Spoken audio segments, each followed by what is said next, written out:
오늘 함께 볼 하나님 말씀은 고린도전서 3장 1절에서부터 4절까지 말씀을 같이 읽도록 하겠습니다.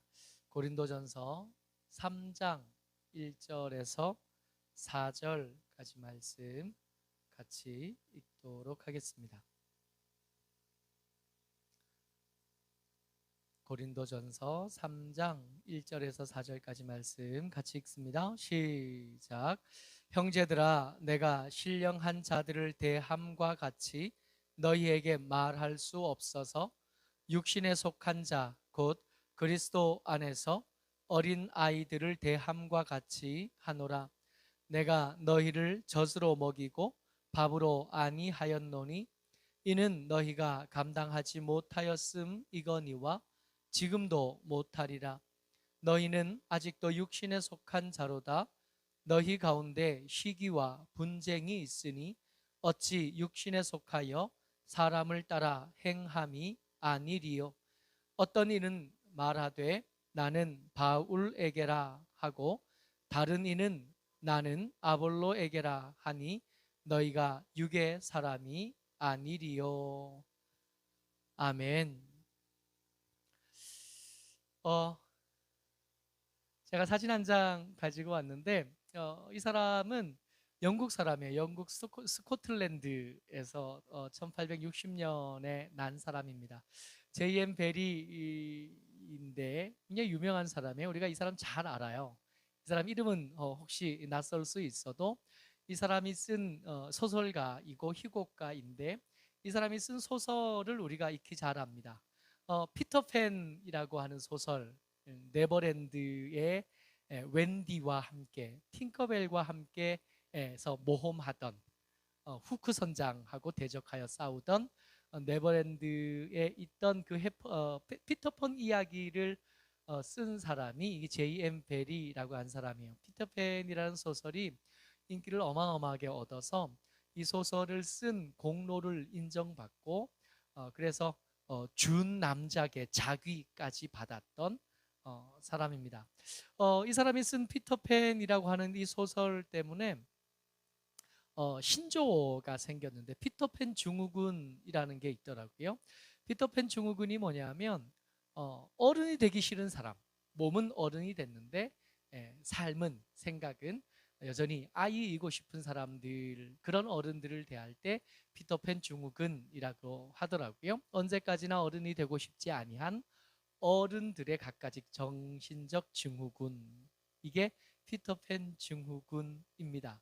오늘 우리가 고린도 교회의 성도들에게 보내진 편지를 읽었는데 사도 바울이 그들에게 뭐라고 말하냐면 너희는 마치 젖먹이 어린아이들 같아.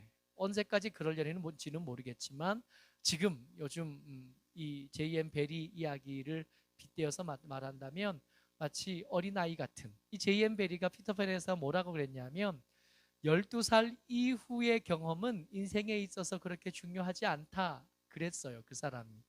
정말 그런지는 잘 모르겠으나 문제가 있는 거죠. 이 J.M. 베리라고 하는 소설가는 12살일 때 자기 형이 죽습니다.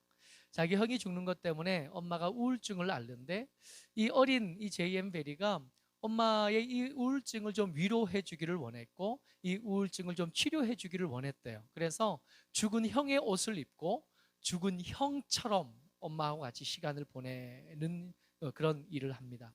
다 크고 난 다음에도 이 사람이 키가 한 150cm 정도밖에 안 됐고요. 자기 어릴 때 죽었던 그 형, 그리고 형이 죽은 다음에 정신적으로 자라지 못했던 자기, 이 두 사람을 이렇게 섞어서 만들어낸 공상 속의, 상상 속의 인물이 J.M. 베리, 아니 피터팬이었던 거죠. 근데 이런 마치 피터팬 같은 어린이 하나도 없는 네버랜드에 사는 것 같은 그런 사람들이 고린도 교회에도 있었고 어쩌면 지금 함께 예배하고 있는 여러분들과 우리 가운데도 어른 되기 싫은 그런 모습이 우리 가운데도 있지 않겠나 하는 생각을 합니다. 말씀 같이 보죠. 고린도전서 3장 2절 말씀입니다. 같이 읽어요. 시작. 내가 너희를 젖으로 먹이고 밥으로 아니하였노니 이는 너희가 감당하지 못하였음이거니와 지금도 못하리라.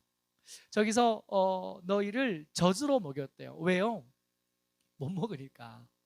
아이에게 젖 먹이면 안 되잖아요. 아이에게 밥 먹이면 안 되잖아요. 더 맛있는 게 많지만 피자도 있고 치킨도 있고 햄버거도 있고 맛있는 거 세상에 참 많지만 그거 아이들에겐 다 생각 속에 못 먹는 거예요. 먹을 수 없고 먹일 수도 없고 애들이 먹을 수 있는 것은 영양분으로 가득 찬 그리고 씹지 않아도 되고 소화하는데 어렵지 않은 엄마 젖 그것만 먹을 수 있는데 이 젖을 먹이고도 이 젖 먹이는 엄마들을 보니까 젖을 다 먹고 나면 스스로 트름도 제대로 못하니까 아이 이렇게 이렇게 어깨에 메고 등을 도닥도닥 해줘서 트름까지 하게 만드는 지금 고린도 교회 성도들이 마치 그렇다는 겁니다. 어떻게 어쩌다가 이렇게 됐나? 고린도 교회 성도들이 예수 믿은 지 꽤 시간이 많이 지났거든요. 예수 믿은 지 벌써 10년 가까이 지나가는데 예수 믿은 지 10년쯤 됐으면 그 사이에 세례도 받았을 거고 그 사이에 직분도 받았을 법하고 그 사이에 교회 안에서 이런저런 일들을 경험하면서 신앙적으로 성숙했어야 될 사람들이 아직도 여전히 애기같이 젖만 먹어야 되고 어르고 달래야 되고 뭐 하나 먹이면 트름까지 시켜야 되는 그런 어린아이가 됐겠나? 왜 그랬나? 고린도전서 3장 3절에 보면 이들의 신앙생활의 형태, 신앙생활의 모양에 대해서 사도 바울이 이렇게 경고하듯이 말씀합니다. 같이 읽죠? 시작. 너희는 아직도 육신에 속한 자로다.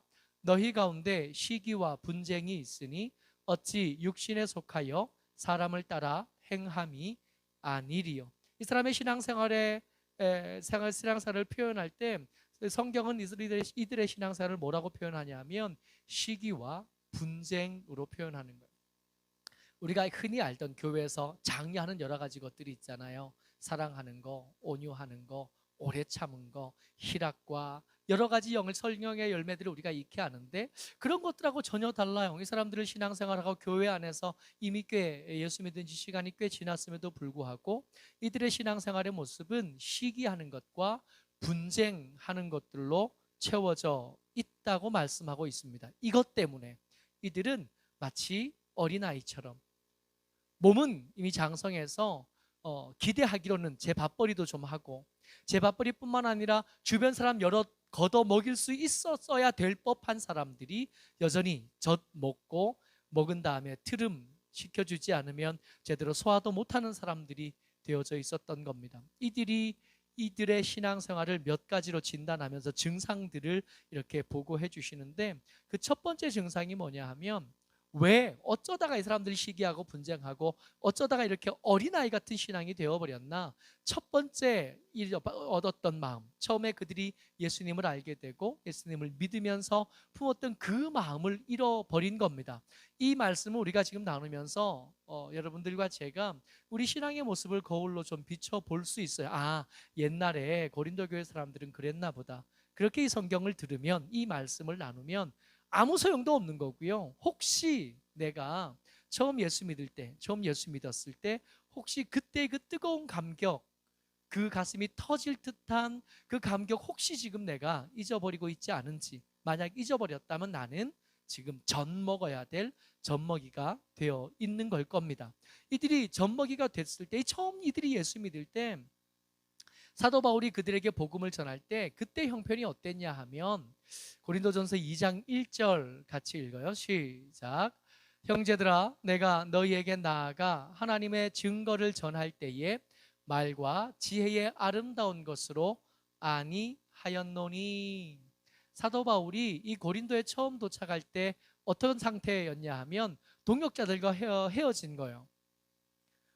동역자들과 억지로 헤어진 다음에 데살로니가 거쳐서 베레아 거쳐서 아테네를 거쳐서 지금 고린도에 도착했는데 이 특별히 고린도에 도착하기 전에 있었던 이 아테네에서는 바울이 평생에 모든 방문했던 모든 장소들 중에 설교를 제일 길게 설교를 가장 논리적으로 했던 곳이 이 아테네입니다.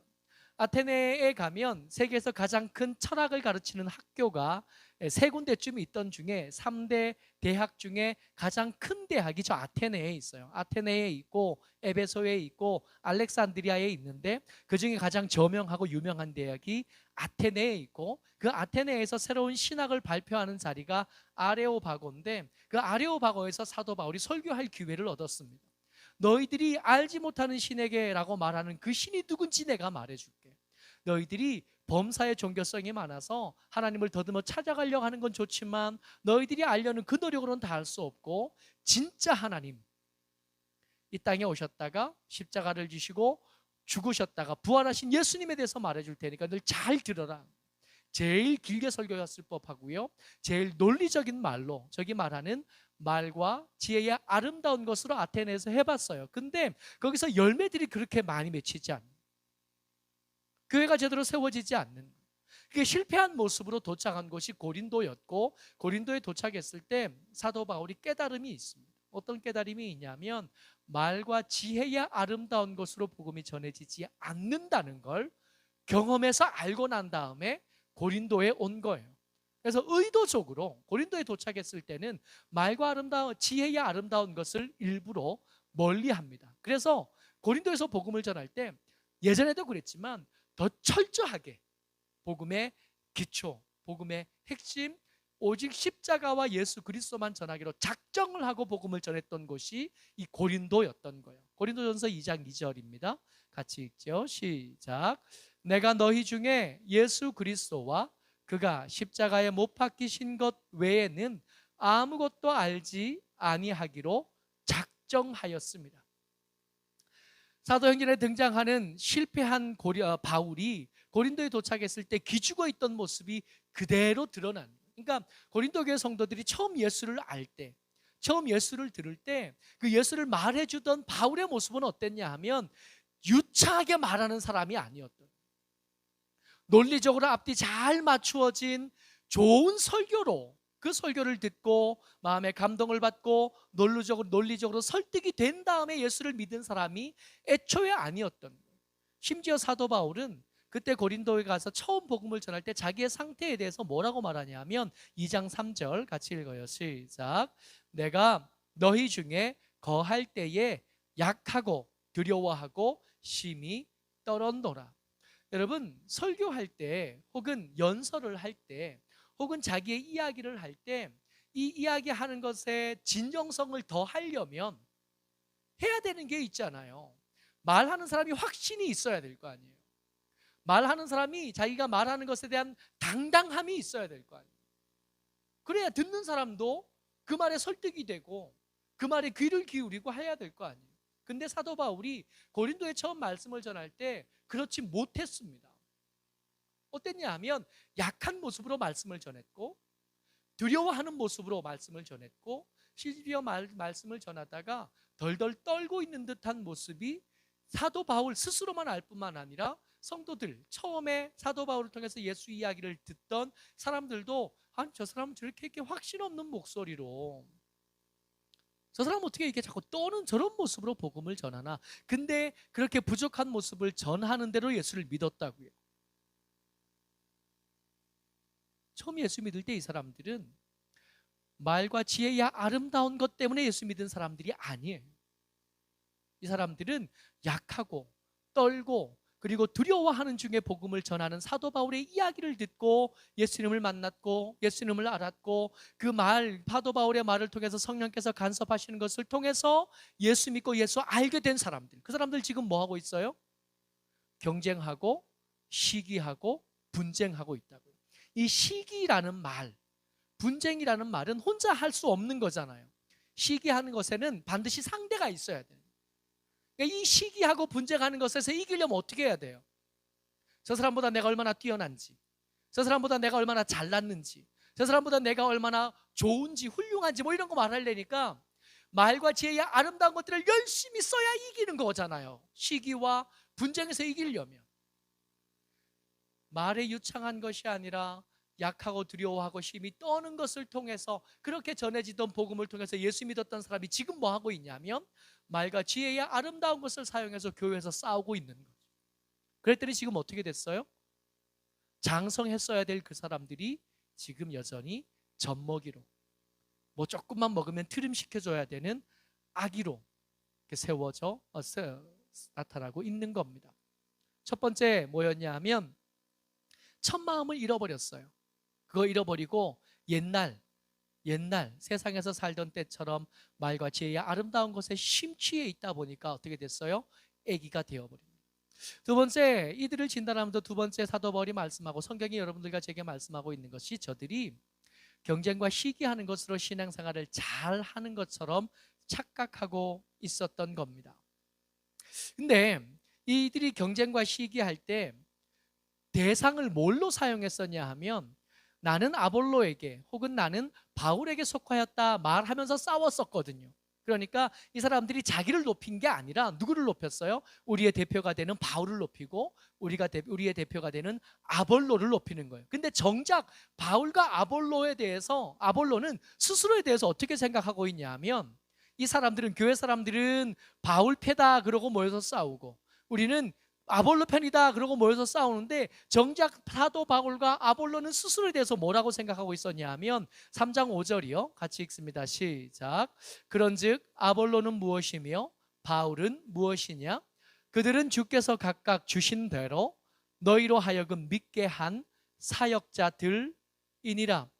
뭐라고 말씀하고 계시냐면 우리는 사역자들일 뿐이에요. 우리는 일꾼일 뿐이야. 누구처럼?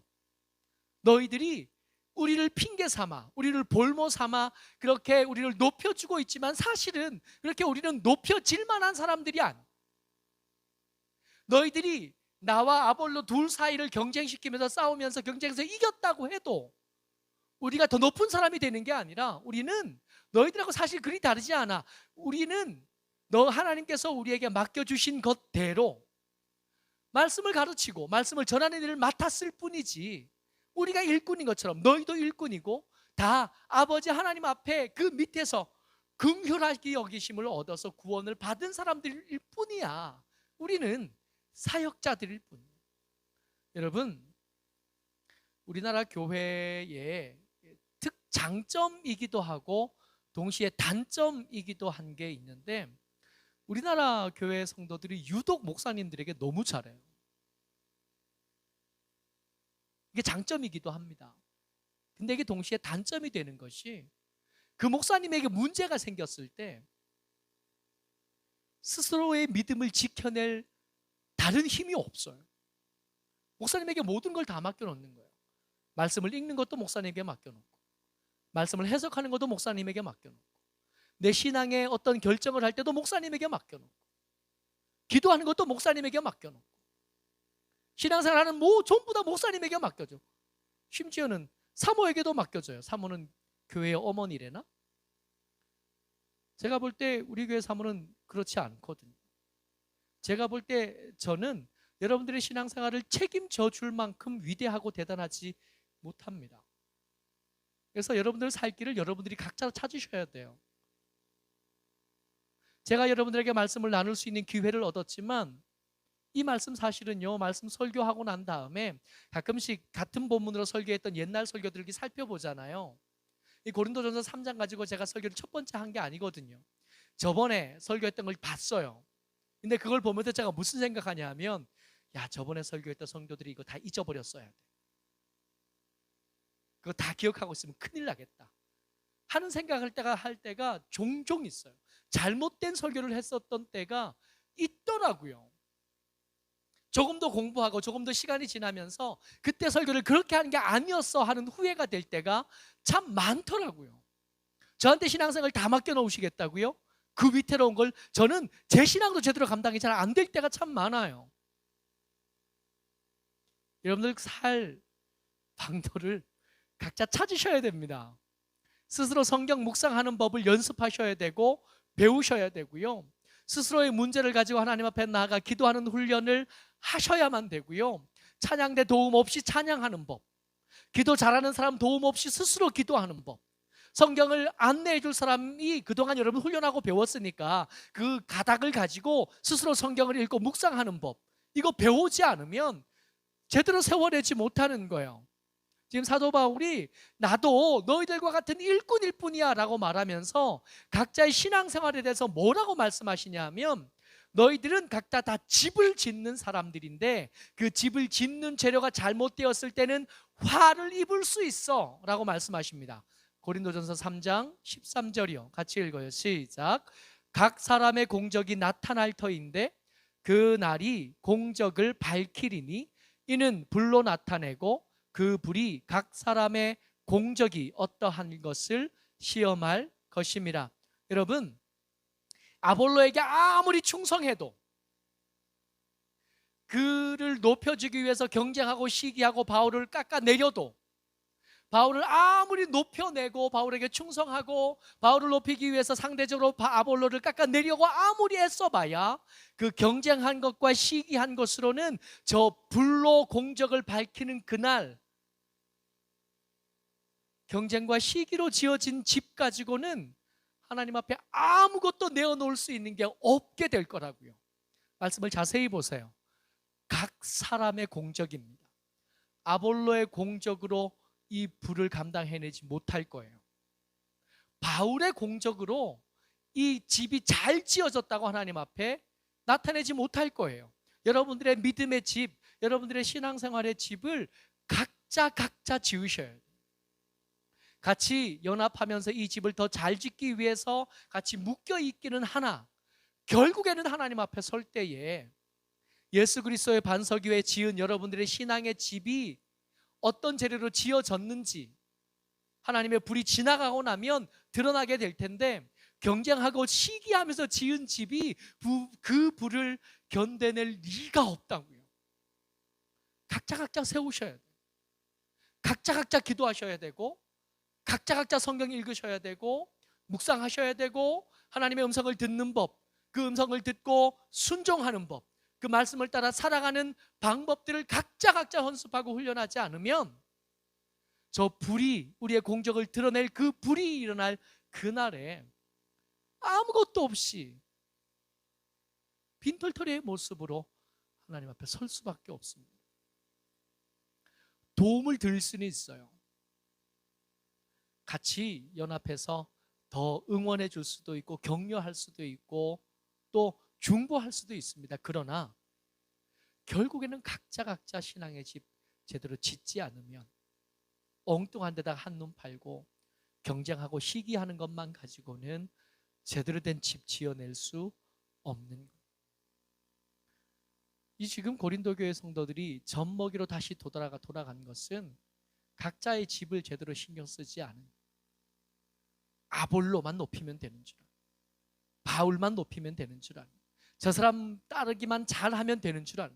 근데 말은 또 아볼로, 바울, 게바, 그리스도 이러면서 파당을 지어서 열심히 싸우는 그 사람들이 진짜로 그들을 가르쳤던 이 선생님들, 이 훌륭한 교사들을 잘 따르고 배웠나? 그것도 아니에요. 이들이 지금 젖먹이가 된 것은 그들이 가진 권리는 크게 생각하고 책임은 오히려 작게 여기는 그런 모습이 드러나 있었습니다. 이들의 신앙생활에 대해서 이들의 대표로 여겨졌던 사도 바울이 그들의 신앙 상태에 대해서 뭐라고 말하냐 하면 고린도전서 4장 10절입니다. 같이 읽죠. 시작. 우리는 그리스도 때문에 어리석으나 너희는 그리스도 안에서 지혜롭고, 우리는 약하나 너희는 강하고, 우리는 존귀하나 너희는 존귀하나 우리는 비천하여.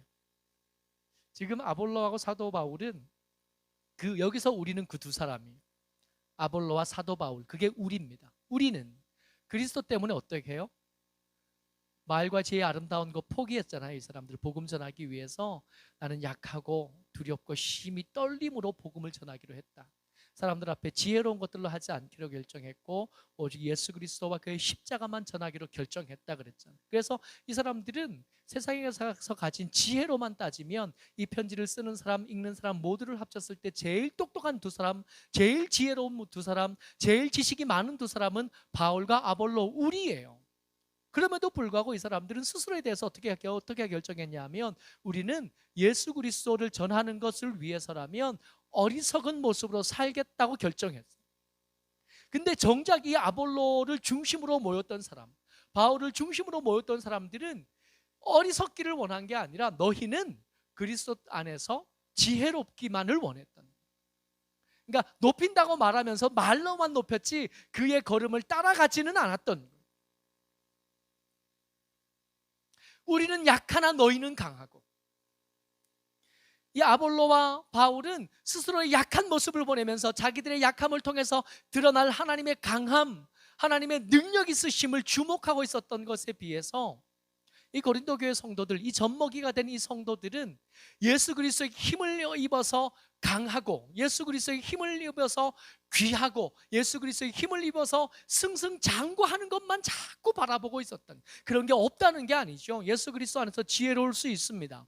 예수 그리스도 안에서 강할 수 있어요. 예수 그리스도 안에서 존귀해질 수 있습니다. 그러나 이런 영광만 바라보는 신앙 가지고는 언제까지나 어린아이일 수밖에 없고, 언제까지나 젖먹이일 수밖에 없는, 오히려 그들의 대표라고 여겨졌던 사도 바울과 아볼로는 이제는 어리석은 것이 자기의 자랑이 된다는 것을 알게 되었어요. 이제는 예수 안에서 약한 것이 예수 그리스도의 강함을 드러내는데 더 유리하다는 것을 알게 되었어요. 내가 비천하여지면 나를 높이시고 존귀하게 하시는 예수 그리스도를 높일 수 있게 된다는 걸 알게 돼요. 심지어 사도 바울은 이 고린도전서 4장을 쓰면서 뭐라고 말하냐면, 지금까지 세상에 더러운 것과 만물의 찌꺼기 같이 되었다. 스스로에 대해서 그렇게 말합니다. 여러분 한번 생각해 보십시오. 지금 고린도 교회 성도들은 마치 피터팬 증후군에 걸린 젖먹이 같이 되었습니다. 예수 믿은 지 10년 가까이 됐어요. 예수 알게 된 지 10년 가까이 됐지만 그 처음 약한 모습, 그리고 심히 떨고 있는 자를 통해서 복음을 들었음에도 불구하고 이젠 거기에는 관심이 없고, 이제는 뭐만 있어요? 말같이 외의 아름다운 것들로 어떻게 하면 경쟁을 잘해서 상대방보다 내가 똑똑한지, 어떻게 하면 내가 경쟁에 있어서 상대방보다 더 높은 자리에 앉을 수 있겠는지만 관심이 있게 돼요. 그러면서 그 가르침을 성스럽게 따랐나? 그렇지도 않아요. 할 수만 있으면 교회 안에서 권리는 더 크게 누리기를 원하고 책임은 작게. 이 고린도 교회 성도들에게 사도 바울이 이 분쟁의 문제의 말씀을 끝내면서 경고하십니다. 4장 21절 같이 읽어요. 시작. 너희가 무엇을 원하느냐? 내가 매를 가지고 너희에게 나아가랴? 사랑과 온유한 마음으로 나아가랴. 알아들으시겠어요? 맞고 할래? 그냥 너희들 계속 그렇게 고집 피우고 자꾸 경쟁하기만 하고 싸워대기만 하고 화려한 것만 바라보고 영광만 바라본다면 너희를 포기하지 못하는 나는 매를 들고 너희를 찾아갈 수밖에 없어. 자라기를 거절하고 어른 되기를 거절하고 성장하기를 거절하면 나는 회초리를 가지고 너희를 찾아가서 너희를 세워놓고 종아리를 칠 수밖에 없어. 그러기를 원하냐? 좋은 말로 할 때 듣고 고쳐서 어린아이처럼 계속 거기 있지 말고 일어서서 장성한 자의 분량까지 자랄 때까지, 그러기 위해서 뛰기도 해야 될 테고, 그러기 위해서 어렵지만 혼자 기도하는 연습도 해야 될 거고, 뭔 말인지 잘 못 알아들을 수 있겠지만 그럼에도 불구하고 성경 읽기 시작해야 될 거고, 그럼에도 불구하고 화려한 것과 강한 것과 존귀한 것이 아니라 어리석고 약하고 비천한 것에도 처하는 연습들을 하지 않으면 매를 든 하나님, 매를 든 예수님, 매를 든 사도 바울을 만날 수밖에 없는, 어쩌록 저와 여러분들 주의 은혜 가운데 여러분들과 제가 시간이 가면 갈수록 더 성장하고 더 아름다워져 있기를 주의 이름으로 축복합니다. 피터팬이 후쿠선장의 문제를 해결하고 난 다음에 이야기가 다 끝나요.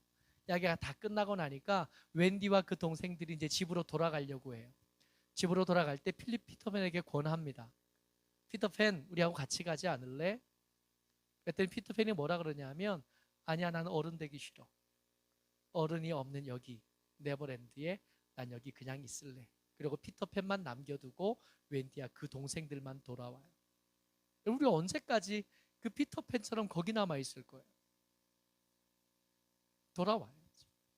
자라가야죠. 여러분 생각해 보십시오. 교회에 새 가족 한 분이 이렇게 들어오면, 신앙생활 하던 분들이 오실 땐 좀 그렇지 않은데 새 가족 한 분, 처음 예수 믿는 사람이 이렇게 교회에 오면 온 신경이 그 친구에게 다 가잖아요. 혹시 삐질까? 혹시 마음이 상할까?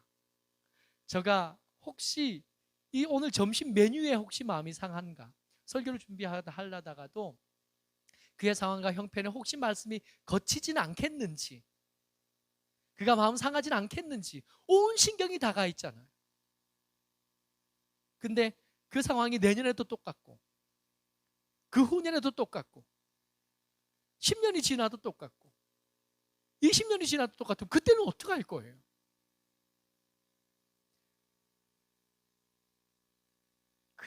이런 큰일이 없어요.